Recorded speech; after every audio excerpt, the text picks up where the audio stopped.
Hello everyone, good morning. তোমরা সবাই কেমন আছো? আশা করি ভালো আছো। আমিও অনেক অনেক ভালো আছি। তো দেখো, সকাল সকাল ঠান্ডা ঠান্ডা পরিবেশ। তো কালকে রাত্রে বৃষ্টি হয়েছিল। তো আজকের মেনু হচ্ছে ইঁচড়ের তরকারি। তো ইঁচড়টা ভালো করে সিদ্ধ করে তারপরে হালকা ভেজে নিয়েছি আলু আর ইঁচড়টাকে। তো এখানে নিয়ে নিয়েছি তেজপাতা, জিরা, শুকনো লঙ্কা আর গরম মশলা, দারচিনি, এগুলো ফোড়ন দেবো সবারকে। আর আদা রসুন পেস্ট করে নিয়েছি, পেঁয়াজের কুচি, সব মশলাগুলো প্রথম রেডি করে নিয়েছি। তো গুছিয়ে নিয়ে রান্না করতে সুবিধা হয়, তো গুছিয়ে নিয়েছি, তার জন্যে তোমাদেরকে দেখাতেও ভালো হবে। তো তেলটা গরম হয়ে গেলে দেবো ফোড়নগুলো, দিচ্ছি পরপর দেখতে থাকো। সিম্পলভাবেই রান্না করেছি। ভালো লাগলে প্লিজ লাইক সাবস্ক্রাইব করে দেবে, সঙ্গে পাশে থাকবে।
মশলা থেকে তেলটা ছেড়ে দিলে ইঁচড় আর আলুটা দিয়ে দেবো। তারপরে সামান্য জল দিয়ে কষে রান্নাটা করবো। তো রান্নাটা খুবই খুবই সুন্দর হয়েছিল। নারকেলের দুধ দিয়েছিলাম, তার জন্য আরও ভালো আছে। নারকেলের ভাঙা এটা দেখাতে পারেনি। তো রান্নাটা খুবই খুবই সুন্দর হয়েছিল। তারপরে বিকালের দিকে গেছিলাম মেয়েকে ডাক্তারের কাছে নিয়ে। দেখো তার বান্ধবীকে নিয়ে কেমন হচ্ছে, দুষ্টুমি করতে আছে। আমিও রেডি হয়ে পড়েছি, মেয়েকে ডাক্তার কাছে নিয়ে যাবো, দাঁতের ডাক্তার কাছে। তার বাবার জন্য অপেক্ষা করছিলাম।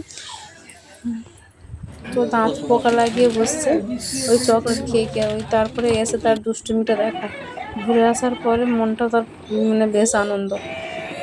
তো দুষ্টুমিটাও তোমার সাথে শেয়ার করলাম, সারাদিনটা কেমন দুষ্টুমি করতে থাকে। তো পুতুলটা যেভাবে নাচছে ও সেইভাবে নাচছে। এরকম ঘরে ঘরে সব প্রতিটা ঘরে থাকে একজন একজন বাচ্চা।